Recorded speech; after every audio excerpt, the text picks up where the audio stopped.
Today we're going to look at a very common question. What do you do? So what do you do means what kind of work do you do? Are you a student? It's a very common question during small talk when we're meeting people for the first time. So today we're going to look at how to answer this question. We're going to look at how to answer this question if you work, how to answer this question if you're in school, how to answer this question if you are retired, and how to answer this question if you don't work or you're looking for work. So let's get started by looking at what do you say if somebody says, what do you do? So the question is, what do you do? Or what do you do for work? You might hear these questions, they mean the same thing. So how do you answer this question? Well, first you can say your job title. I'm a, and then you write the job. Now, a lot of students forget that they need a or an, depending on if the job starts with a vowel sound. But let's look at some examples. I'm a veterinarian. I'm a teacher. I'm a doctor. I'm a lawyer. So this is very simple English, but something you really need to know because we ask this question all the time. What do you do? I'm a teacher. The next thing you might say about your work is the industry you work in. You might do this if your job is more complicated, or maybe you don't have a specific title. So for example, I'm a teacher. I work in education. So my industry is education. Another industry would be healthcare. So if you're a nurse, you work in healthcare. Maybe you're a physiotherapist. You work in healthcare. Other people work in finance, especially if they work, in some sort of business. Maybe you work, maybe you work for the government. You can say, I work in government. I work in IT. So these are all different industries. I work in construction. So there's a lot of different industries. The main thing I want to point out here is this preposition. I work in, and then you say the industry. Okay, this is a little bit different from the next sentence I have. I work at. We usually follow at with the name of our company. I work at Sears. I work at Amazon. I work at Air Canada. So whatever the name of the company is, you can write the company name here. Now the next sentence is very similar to this sentence. We often use them in the same way. So after for, you can also put the name of a company. I work for Air Canada. I work for Sears. I work for Amazon. There's a slight difference between these two words, but it's not a big difference. We often use them in the same way. So you can say I work at with the company name, or I work for with the company name. So let's look at an example. So imagine you say, what do you do? Oh, I'm an engineer. I work in IT. I work at ABC Company, or I work for ABC Company. So this is very standard. You will probably answer this question a lot. This is a great way to answer this question. Another thing we often talk about is how long we have been working at a place. People want to know when you started at your job. So you might say, I'm a lawyer. I've been working at my company for 5 years. I've been working at my company for 1 year. I've been working at my company for 2 months. So this sentence is a little bit difficult in terms of the grammar because we have the present perfect continuous. So if you haven't studied this, you might see this and say, ooh, it's a long sentence. But it's a very important sentence because we use it all the time in conversation. So if you memorize this sentence, it's very useful. I have, or I have been, I have been working, I have been working, and then you can say your company's name, for, and then you have a duration of time, 1 year, 2 years, 3 years, 4 years, etc. You can also, instead of using for, you can use since if you want to put an actual year. So for example, since 2020.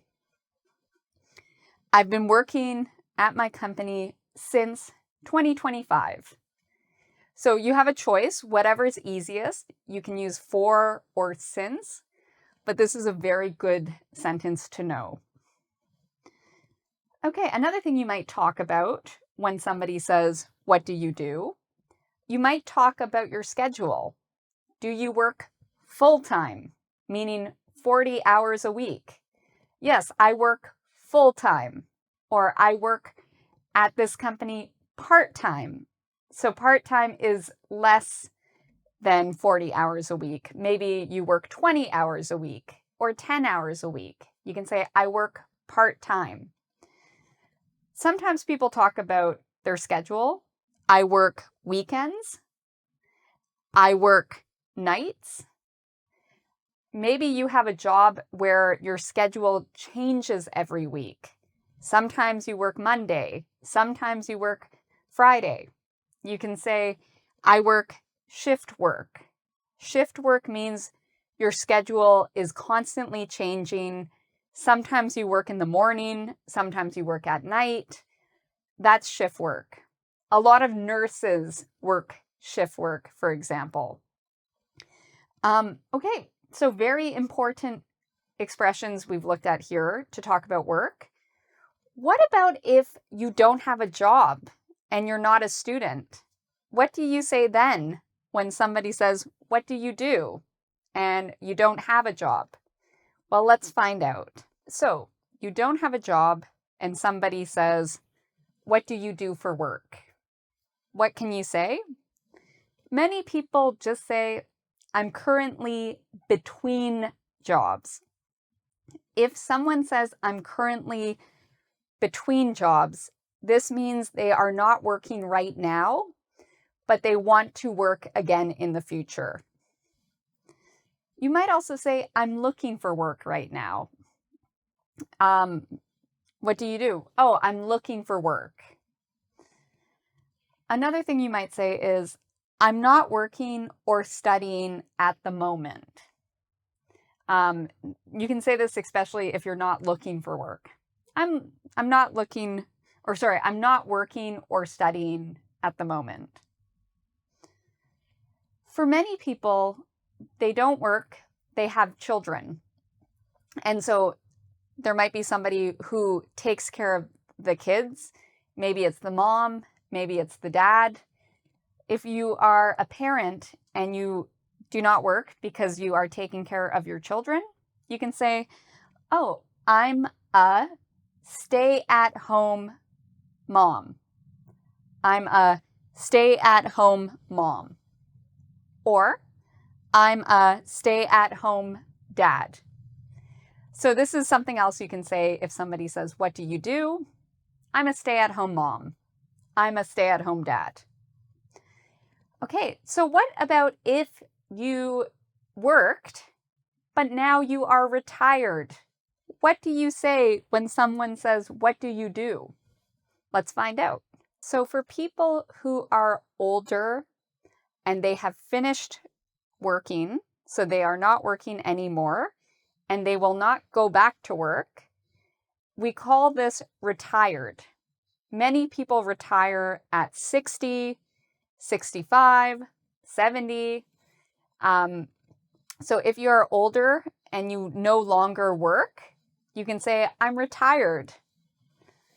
So what do you do? I'm retired. You can also say what you used to do. I was a teacher, but now I'm retired. I was a police officer, but now I'm retired. I was an engineer, but now I'm retired. You can also say in the past tense, you can use worked, in, and then say an industry. Now remember, when you use ed with work, it sounds like a t sound. I worked in finance. I worked in the government. I worked in an office. So just some examples, but you can write the industry you worked in. A lot of people who are retired will also say something they're doing now. So what do you do? Oh, I'm retired. I was a banker. I worked in finance. Now I spend my time, and then they might say a hobby. Now I spend my time traveling. Now I spend my time gardening. Now I spend my time looking after my grandchildren. So if you are a student and somebody says, what do? You can say, I'm a student. And again, you need this a. A lot of people forget the a. I'm a student. And you can say what school you're at. I'm a student at ABC University. I'm a student at the International College. I'm a student at blah, blah, blah high school, for example. So you can say this and say the name of your school here. People want to know what you study. I study engineering. I study history. I study English. I study geography. I study math. So you can put just the subject here. Similar to what I set up here, you can also say, I'm a student. I'm currently studying at McGill University. I'm currently at McGill, for example, and you put the school name. I mentioned I study and the subject. Another way to say this is I major in and the subject. I'm majoring in music. I'm majoring in architecture. So when you major in something, it means the subject you're taking the most classes in, what you're studying at university. That's your major. We often want to know what year somebody is in. So you might say, oh, I'm in my first year of high school. I'm in my fourth year of university. I'm in my second year of college. So this is another great thing to learn. We say first, second, third, fourth. And we use this a lot when describing what year we are in at school. Now, depending on where you live, college and university might be the same thing, or they might be different things. So in some countries, college and university are used in the same way. You can say, I'm currently at this university. I'm currently at this college. In other countries, a college and a university are two different things. So depending on where you are, you might want to think about, are you at college? Are you at university? And are these used in the same way? Okay, what about if you used to study and you want to talk about the past? Imagine somebody says, what do you do? And you say, oh, I work. What did you study? Maybe you're a past student and you want to talk about what you used to study. You can say, oh, I studied engineering. So here you put the subject at, and you say the school. I studied engineering at Harvard. I studied life sciences at Oxford. Sometimes we talk about graduation. I graduated from, and you might say the name of your school, in, and then you might say the year. I graduated from the University of Alberta in 1987, for example. That's not true, but just an example. Okay, so we've looked at all these different ways to answer this very important question. What do you do? Or what do you do for work? We love this question in North America. It's one of the most frequent small talk questions. So if you are learning English, it's good to practice answering this question and know what you're going to say. And so in this lesson, we've covered the key things you can say when someone asks you this question. So practice makes perfect.